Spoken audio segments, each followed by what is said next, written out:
अस्सलाम वालेकुम। Next topic जो हमारा चैप्टर नंबर 12 में से आता है वो है digestion in small intestine. Small intestine जितने भी आपके डाइजेस्टिव पार्ट है उसमें सबसे ज़्यादा इम्पोर्टेंट पार्ट है, तो उसमें हम वन बाय वन जो पार्ट है उनको डिस्कस करते जाएंगे। तो सबसे पहले हम ये देखते हैं कि जो स्मॉल इंटेस्टाइन है उसके कितने पार्ट्स हैं। There are 3 parts of small intestine, duodenum, उसके बाद ज्यूडेनम और very last and the longest is ileum. ये 3 इसके बेसिक पार्ट हैं। उसके बाद सबसे पहला जो पार्ट है जहां पे मैक्सिमम डाइजेशन होती है पूरी बॉडी में, मैक्सिमम डाइजेशन जिस पार्ट में होती है वो हमारा ड्यूडेनम है। पूरी बॉडी का वो पार्ट जिसमें मैक्सिमम डाइजेशन होती है वो ड्यूडेनम है। इसकी लेंथ 20 to 25 सेंटीमीटर है। 20 to 25 इसकी टोटल सेंटीमीटर इसकी लेंथ है। तो अब होता क्या है कि जैसे ही अगर हम डाइजेस्टिव सिस्टम की बात कर रहे हैं तो जैसे ही स्टमक से, डेफिनेटली हमने पीछे सारे पार्ट्स को डिस्कस किया हुआ है।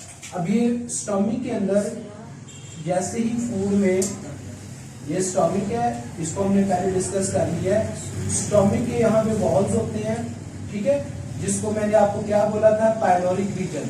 पाइलोरिक्स, यहाँ पे जो पाइलोरिक रीजन में पाइलोरिक स्फिंक्टर्स मौजूद होते हैं जो हमने ऑलरेडी पढ़े हुए हैं। तो फूड जब यहाँ पर पास होती है स्टमक में से जाती है इंटेस्टाइन में, तो पहला पार्ट जो फूड को रिसीव करता है जिसको हम बता रहे हैं उसको हम ड्यूडेनम बोलते हैं। This is the first part of small intestine.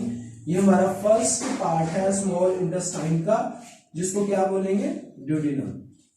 This is our first part of small intestine. ये छोटी आंत का जो पहला बेसिक पार्ट है वो आपका ड्यूडेनम है, ठीक है। फर्स्ट पार्ट जो 20 to 25 सेंटीमीटर लेट्स सपोज यहां तक होगा उसको हम ड्यूडेनम बोलते हैं। This is called as duodenum. तो जैसे ही फूड इसमें मूव करती है, उस फूड को जो सेमी सॉलिड होके यहां से आ रही है स्टोमिक से, उसको हम काइम बोलते हैं। ओके, स्टोमिक में आफ्टर डाइजेशन फूड जब semi solid slurry type material में आती है उसको काइम बोलते हैं। इसमें अब 2 पार्ट कंपोनेंट डाइजेस्ट हुए थे। ओरल कैविटी में माइलेज की मदद से कार्बोहाइड्रेट इनटू माल्टोज, और जो प्रोटीन है वो किसमें ब्रेक डाउन हुई है, पेप्टोन्स और पॉलीपेप्टाइड्स के अंदर। और स्टोमिक में किस फॉर्म में फूड एंटर हुई थी, in the form of bolus. Okay, bolus की फॉर्म में फूड एंटर हुई थी।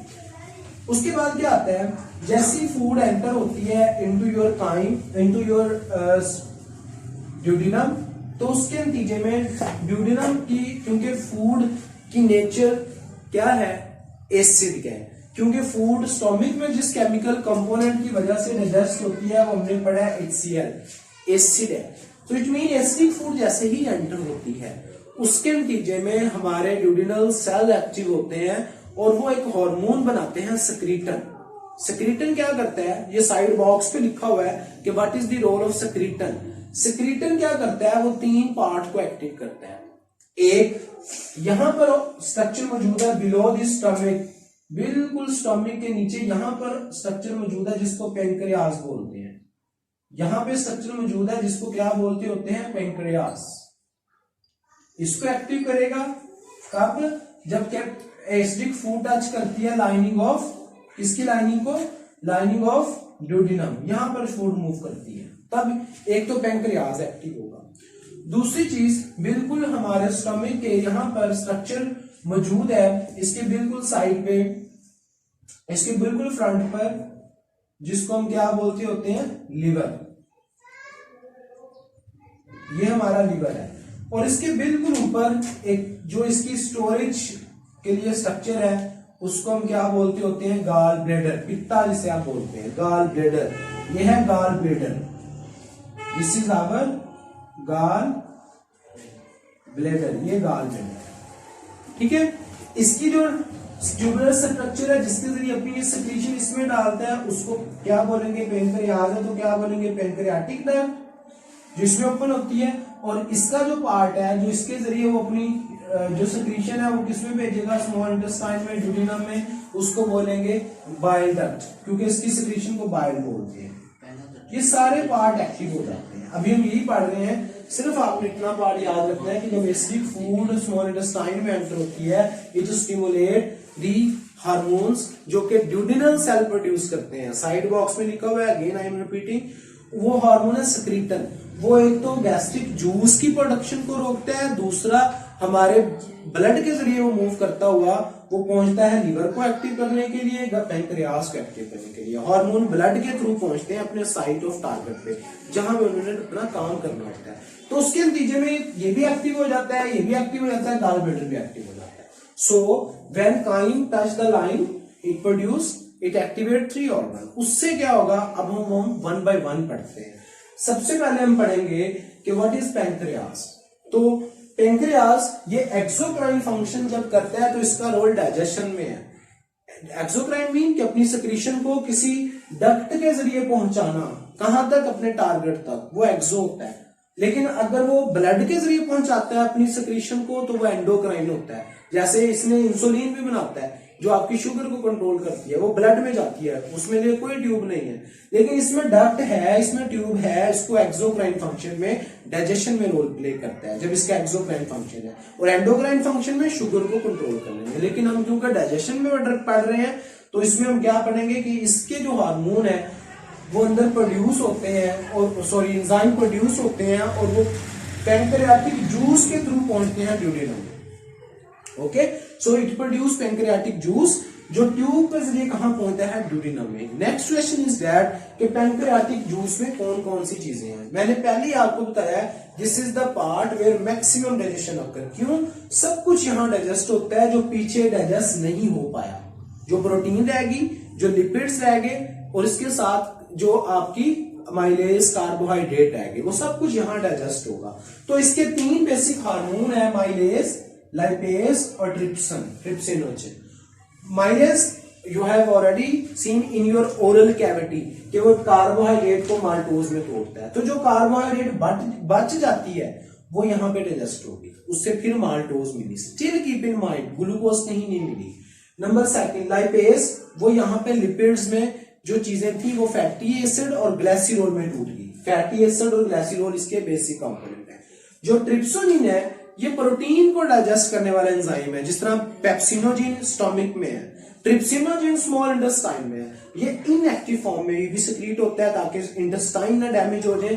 इसको जो एक्टिवेशन के लिए चाहिए होता है वो इंटेस्टाइन के ही सेल प्रोड्यूस करते हैं, एंट्रोकाइनेज एंजाइम।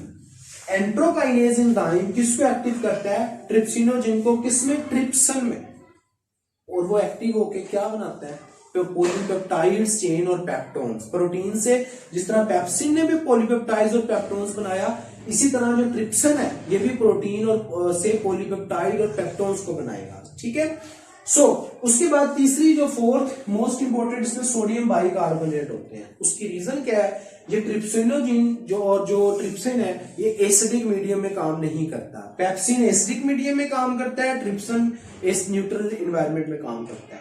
पेप्सिन स्टोमिक में है, जो ट्रिप्सन है वो स्मॉल इंटेस्टाइन में है, उसको हाइड्रोक्लोरिक एसिड ने एक्टिव किया है, इसको एंट्रोकाइनेज एंजाइम ने एक्टिव किया। These are the 3 basic differences जो आपको कम से कम जनरल नॉलेज के लिए पता होने चाहिए।